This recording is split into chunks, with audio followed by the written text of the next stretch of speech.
Hi, I'm Charles Hall, and I'm with Leita Fanta today. Leita's a leading expert in governmental accounting, and so I'm glad to have her on the video today. Today, we're going to talk about Yellow Book findings, something I struggle with. So that's why I've got Leita on my side today. She's going to help straighten me out. But we're going to look at, yeah, even though I've been doing this a long time, I still have problems with Yellow Book sometimes. Maybe you Yeah, do as well. So we're yeah, going to findings look are at, yeah, it can, hard. if it's plain vanilla, just straight up clean report, no problem. But if there's control issues or non-compliance, then it can be a problem. So Yeah. we're going to look at findings, how to write correct findings for your Yellow Book. One of the issues that some people run into, like me sometimes, is the wording in the Yellow Book report. So all I'll say about that is, go and look at the gas and single audit guide from the AICPA. It's got all the sample language there. Make sure you're using the right report, the right example from there. But from here, I Mm. want Lita to, take us down the path of what is a finding and how to create a right finding. Mhm. Right. So when you finish an audit, you've got two deliverables, right? One is your opinion or your conclusion against your objective.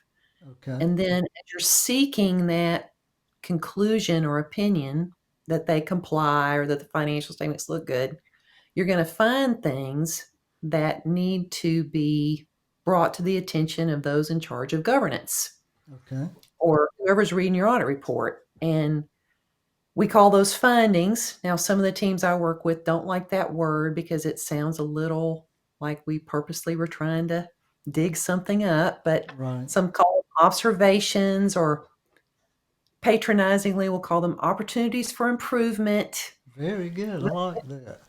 You like that? Okay. Yeah. So findings has kind of a negative connotation, but that's essentially what they are. They're kind of like little complaints that we're making that Right. they're not in compliance, that their controls are not adequate, that maybe there's a potential for fraud that's going on here.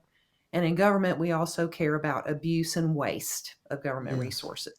Yes. So those are the kind of things that would cause us to go, we should probably say something about that in the audit report. Right. And so, what the GAO does, because the GAO loves, and that's the author of the Yellow Book, loves the concepts of transparency and accountability. Right. They don't just say there's a problem and then just kind of leave it at that. They describe the problem in a lot of detail, Okay. and that's the elements of a finding. You want to show that Yeah. slide? So, That'd be great. okay. Okay. Thank you. So there's 5 elements to a finding. The Okay. first one is the condition, which tells us what the problem is. And then we have a recommendation that resolves a problem. And then Okay. the second element is an effect. Okay. And this kind of sells the finding and tells the reader why this is important and why we brought it up and why it needs to be resolved. So it's kind of like it's a sales. It's kind of like convincing people that this needs to be taken care of. Then the Okay. cause is the reason that the condition happened. Okay. And the GAO counseled us in 2018 for the first time, and I was very happy to get it. Even though most of us that have worked with findings for a long time knew this, but they documented it that the cause of a finding is an internal control weakness. That's the Okay. best cause. So it's Yes. not best to start the finding with an internal control weakness. It's best that it is the cause instead. So the Right. condition would say you're not compliance or the children are not eligible to receive free lunch and the cause is you didn't screen them. So make the internal control the cause. And then we have to resolve the cause too with the second recommendations. You've brought up 2 problems so far. Right. You need to take care of both of them. And Yeah. then the criteria. Oh, you want to say something, Charles? Well, sometimes I see non-compliance. I looked at a report this week and there was budgetary non-compliance. So you had a violation of law. As you just said, I agree. You wouldn't have that violation if you had good internal controls. But Right. sometimes I see people write a non-compliance item and they don't talk about the internal control. Or Mm, they talk about the internal control and they don't talk about the non-compliance. So in other words, they'll say what the control problem is, but they don't specify what the non-compliance is. So it seems like the two should go together. they do. If you follow the GAO's recommendation that the cause is an internal control weakness, and you test, see, every statement you make in the finding has to be backed up with evidence. Right. So that's a big problem that people kind of try to, squish and kind of vague these out and say things like, things that aren't really true. Like the Yeah. effect is errors and irregularities could go undetected.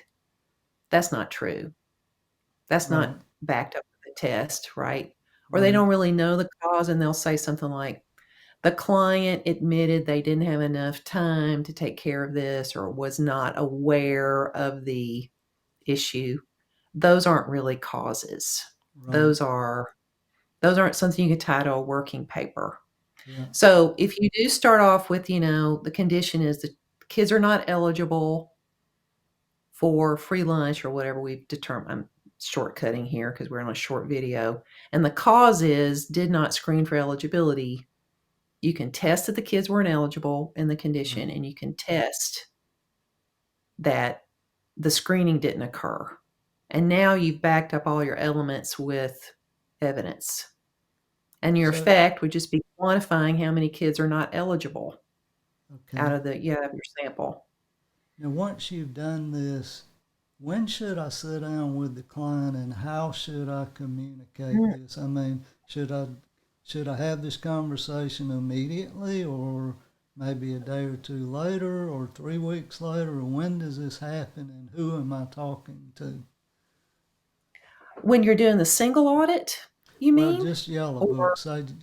Say we're not doing single audit, but just Yellow Book, and I've run into a problem.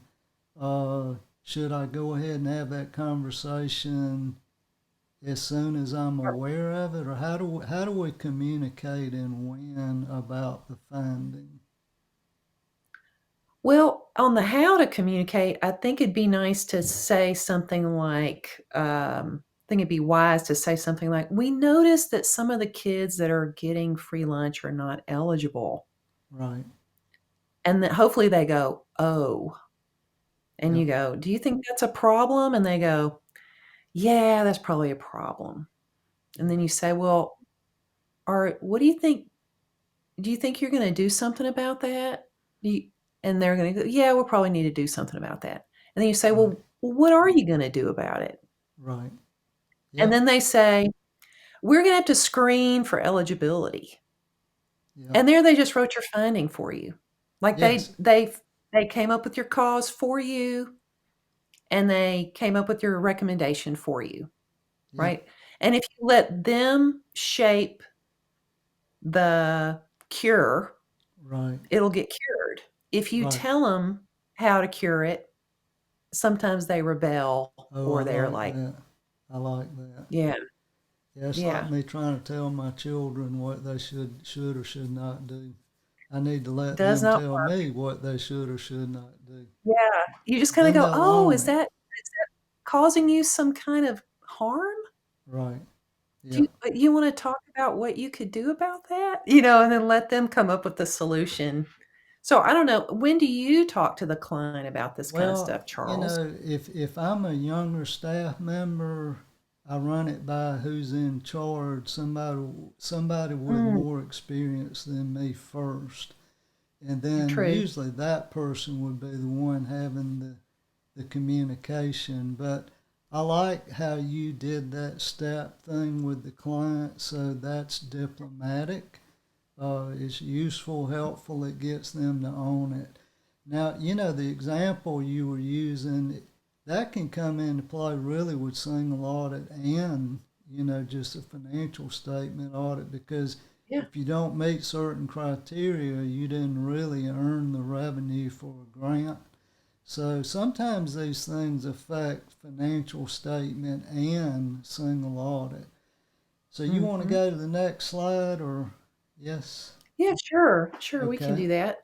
So, what the finding does, what the elements of a finding does, is it tells the story of the issue, and they're actually modeled after.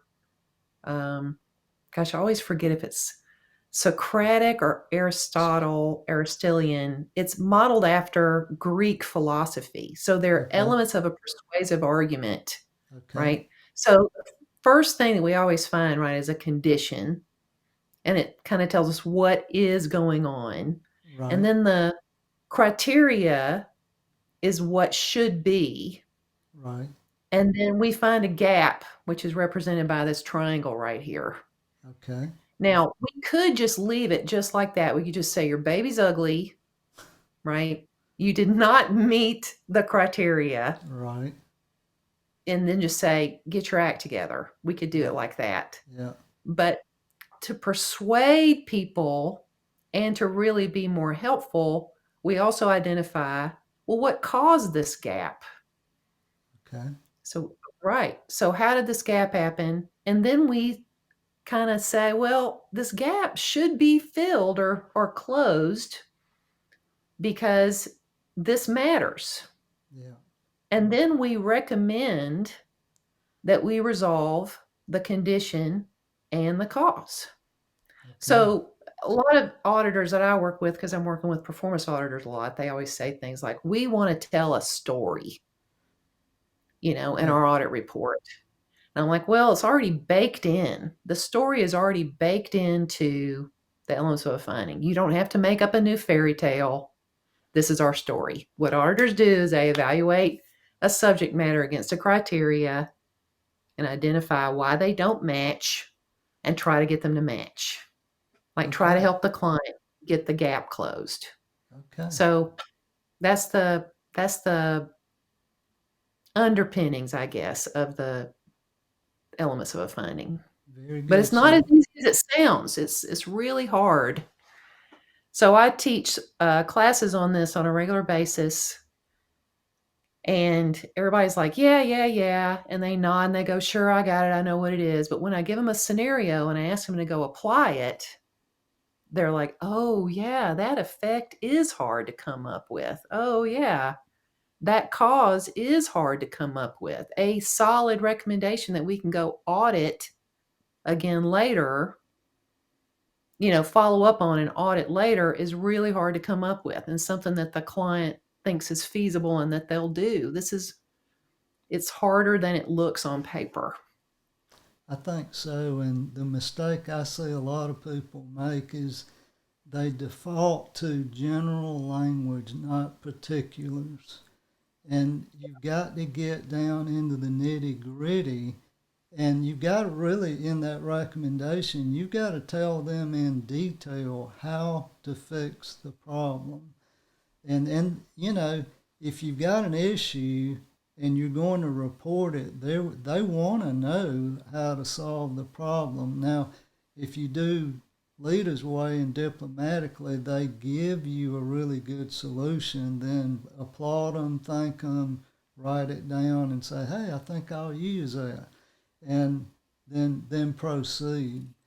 So we've Mhm. got condition, criteria, cause, effect, and then there's a recommendation. And these are all elements in that finding, in the schedule of findings and responses. Am I using the right name there? Yes. Okay. And by the way, you can embed a finding in the Yellow Book report. It's usually better to say 2024-01 and then put it on the schedule. And that way, if you got three or four findings, you don't have this terribly long Yellow Book report, you've got that addendum in the schedule, and that just usually works better. All right, any closing thoughts? I would say please don't make things up or forecast future doom. Actually, do the testing that backs up each of those elements so Okay. that your credibility as an auditor will be preserved. So Yes. don't say things like, like back to your parents, right? If you Right. keep doing this, Yeah. something bad's going to happen to you. That's Right. that's not good for your Right. credibility. Right. Just keep it factual, Yeah. no emotions, test everything you're saying to back up everything you're saying. And I think that's the professional way to do it. That's what I Very would, good. that's Yeah. my And closing thought.